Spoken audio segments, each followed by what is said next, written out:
Bonjour à tous et bienvenue, c'est Gaël dans Simple et Gratuit. Aujourd'hui, on va parler des IA en général, des intelligences artificielles génératives, donc de texte, d'images ou bien autres. D'accord, je vais vous en présenter 4 ou 5 aujourd'hui et vous allez voir que vous allez pouvoir les tester gratuitement et vous amuser comme des petits fous. Après, ça dépend de l'imagination de chacun.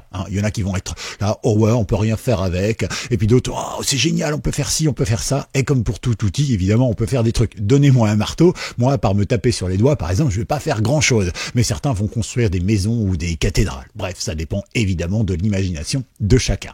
Allez, on va commencer tout simplement par quelque chose de tout simple. Donc, on va commencer par Claude. Alors, Claude, ça fait pas longtemps qu'il est sur le marché en France. Vous pouvez y aller, bien sûr, c'est gratuit.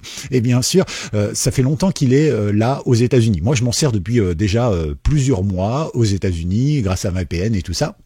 Et c'est vrai que Claude, il est très très bon, notamment pour générer du code. Et ça, c'est vachement cool dans la vie de tous les jours. Il est bon aussi dans la logique et dans les mathématiques. Donc, si vous avez vraiment des projets spécifiques, je vous conseille plutôt de passer par Claude. Alors, vous allez sur le lien qui est dans la description et vous avez simplement un mail à rentrer avec un petit code qui vous sera envoyé par mail et tout de suite, hop, vous allez pouvoir le mettre dedans et accéder à Claude. Donc ça, c'est plutôt cool.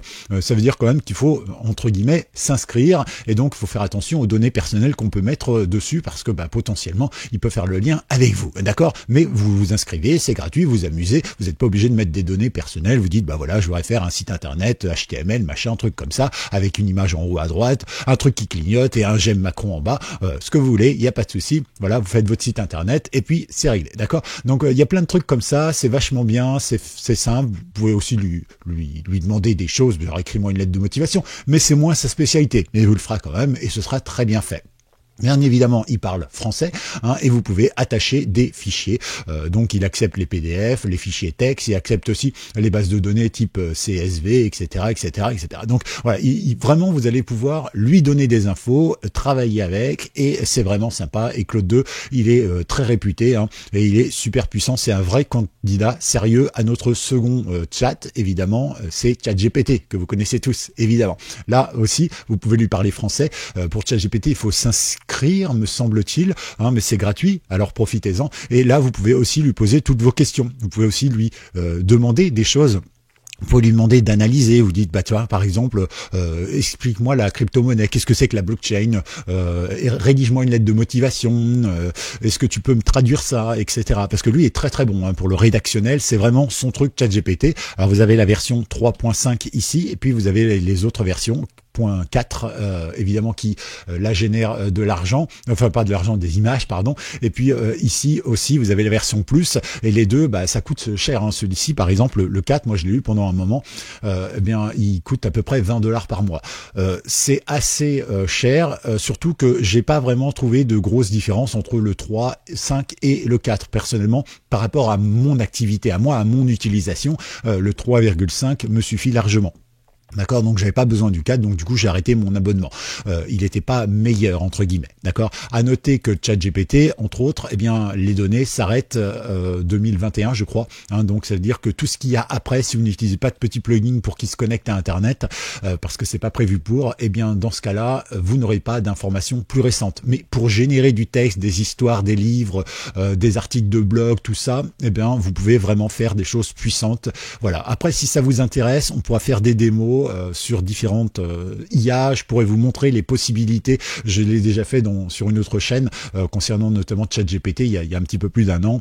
Voilà, on peut vraiment tout faire, tout paramétrer, tout gérer automatiquement. C'est vraiment cool. Et ça, c'est vraiment pour écrire. Donc là, il suffit juste de s'inscrire et c'est bon.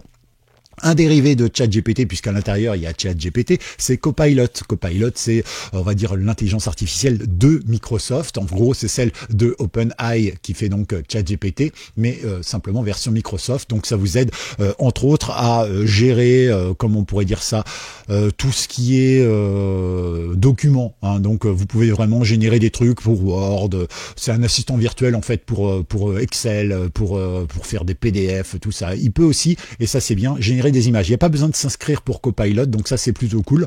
Et vous pouvez, vous voyez ici, choisir un petit peu lequel vous choisissez. Par exemple, si vous faites un truc historique, par exemple, choisissez plutôt plus précis. Si vous voulez un truc parfois, je sais pas, écrire une petite histoire, vous pouvez être 100% créatif ou bien plus équilibré. C'est vous qui choisissez un petit peu. Vous voyez un petit curseur, hein, vous choisissez, mais dans le principe, c'est pas mal. Ici, pareil, vous lui posez une question, par exemple, quelle est la couleur du cheval blanc d'Henri IV ?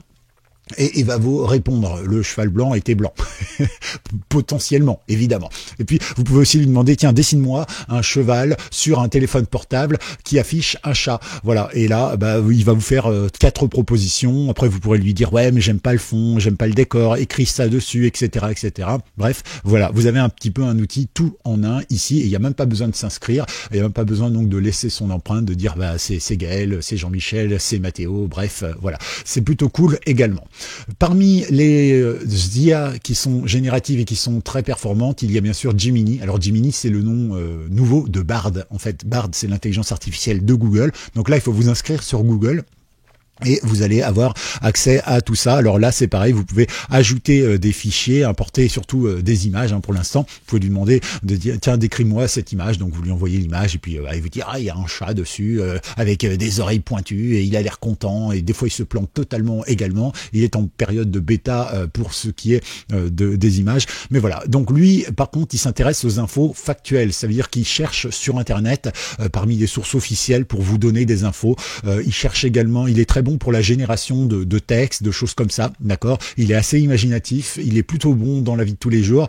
Alors personnellement, la différence avec ChatGPT, c'est que ChatGPT, en fait, moi je le trouve plus sympa. Je m'entends beaucoup mieux, si on peut dire ça, avec l'intelligence artificielle de ChatGPT que de celle de Gemini. Celle de Gemini, je la trouve plus froide, plus directive. Voilà, l'autre, il utilise plus de, comment dirais-je, je sais pas, il y a un meilleur rapport entre les deux et franchement, quand je fais du code ou quand je développe quelque chose ou quand je parle, quand j'essaye de poser des questions, je trouve que j'ai des réponses qui sont beaucoup plus empathiques avec ChatGPT qu'avec Gemini. Mais c'est moi, évidemment. Et puis enfin, je vous en propose un dernier. Il s'agit de Perplexity. Alors Perplexity, vous connaissez peut-être pas. En tout cas, c'est assez nouveau et c'est plutôt sympathique. Voilà. Alors lui, il est conçu pour fournir des informations précises d'experts dans différents domaines. Donc vous pouvez y aller. L'objectif est d'offrir un soutien évidemment utile et fiable en répondant évidemment à des questions variées. Voilà. Alors moi je vous dis ce qu'il m'a dit, de ce qu'il était capable de faire. Voilà. Il me dit que c'est aussi un spécialiste de la recherche d'informations, de l'analyse de données et de la communication. Alors vous pouvez bien sûr travailler ici et lui attacher des fichiers comme des fichiers texte, PDF, des images, etc., etc. Il est capable de traiter tout ça. Là, c'est pareil, il n'y a pas besoin de s'inscrire, donc ça, c'est plutôt cool également. Et évidemment, comme toutes les IA, il parle français.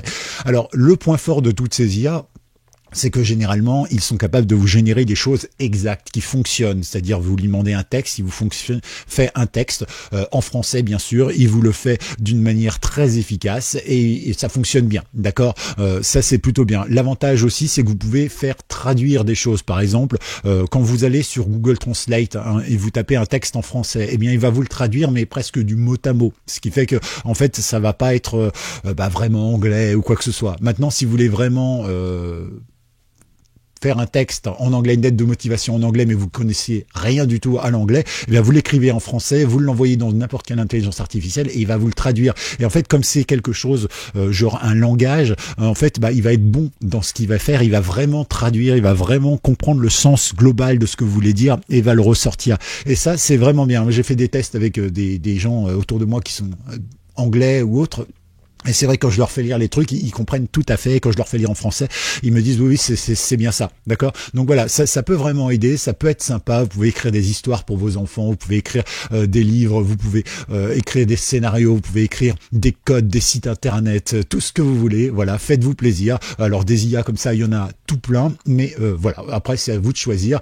Personnellement, je me sers beaucoup de Blackbox aussi. Je ne l'ai pas présenté ici parce qu'il est un peu plus spécifique. Il est tourné vraiment vers le développement, le code, etc. Mais voilà, n'hésitez pas, il y a plein d'IA, elles sont gratuites, elles sont faciles d'accès et évidemment vous avez la possibilité de vous faire plaisir et de vous amuser avec. La majorité, comme je vous l'ai montré, toutes celles que je vous ai montrées aujourd'hui sont entièrement gratuites. Après vous avez des options supplémentaires si vous le souhaitez, mais voilà, dans le principe, amusez-vous, lâchez-vous. Et puis, faites-vous plaisir tout simplement et formatez tout ça. Si vous voulez un jour que je vous fasse des démos pour vous montrer ce qu'on appelle les prompts, eh bien, n'hésitez pas.